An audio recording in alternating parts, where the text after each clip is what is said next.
Donald Trump just gave a speech a few weeks ago, as you know, to the NRA. Yeah. We talked earlier about the 50th anniversary of the Black Panthers taking over the state capitol Yes. here and getting into a tete-a-tete with then Governor Reagan about the right to carry. What do you say to black folk about their guns in 2017? Google Robert F. Williams. He was the person that inspired the Panthers to even become Panthers. He was a black Marxist. He was in the 50s. He was a person that the NRA gave a charter to in North Carolina so that blacks could defend themselves. Later, those blacks became people like the Deacons of Defense. He also sold them ammunition. When they couldn't buy ammunition locally, the NRA did. So the NRA has a value to me. My father's been a member. I'm a member. I think my father might be lifetime. I'm a member. It has had a value to me my entire life. My entire life, my fathers and uncles have been members of the NRA. I am personally think that 1 million black men this week should go online and just get a year's membership and see how you like it.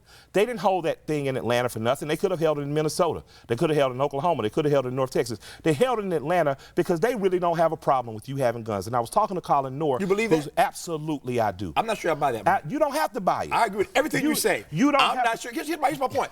If we want to do something about the gun control issue in this country, give every Negro a gun in America, that problem goes away. But let's do it then. Let's test the theory and see. I'm all for it. Let's see. Tavis and I want 1 million men But that's to not join. because they want us to have it. No. I didn't say they want us to have it. They don't want us to not have it. Okay. See, as long as they have their rights, if you get your rights as a sideline, cool. Okay. White men don't want to give up their guns, and I'm with that. If you don't want to give up your guns and I have that right, not privilege, but I have that right too, then I'm standing on your side of the room when they say who's for guns. Simple as that. You don't have to be my friend to be my ally. But if you're going to pretend my friend, then you got to vote with me. That's for my white Democrats and progressives.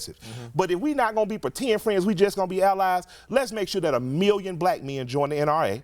Let's show up on the floor of the NRA like Maj does. Let's show up like the NRA spokesman, my man Colin Noor, who says that, Michael, part of the problem is every time guns are described in reference to black people, they talk about gangs and drugs, and that's unfair and that's wrong. Most gun owners that I know, whether it's 10 people to my left or my right, are responsible home-owning black men with families who own rifles and handguns. They own rifles because they hunt for sport. They own handguns to protect themselves. They have a shotgun in the house to protect their wife and children. That's most of the guys I know. We need to normalize that. People need to see Tavis at a shooting range. People need to see Dr. Cornel West trying to get off a Uzi at the range. You know what I mean? Yeah. But what we cannot have anymore is that when guns are talked about, we go silent and shrug in a corner. We allow somehow our moms and aunties and sisters to only talk about guns. And I'm encouraging more women to shoot too. Like I think they're the Pink Panthers or the Pandas, a group of black women that are shooting. We need these service people that are coming home to form shooting clubs. And this ain't, hey, they're coming to kill us. This is because guns get accidentally picked up by children.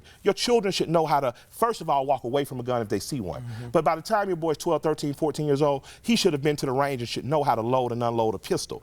We need to be cognizant that these rights are not everywhere. I was in London 3 years ago, and I got one question from all the black kids. Do you know Gucci Man? And part B to that question, can you own a gun for real?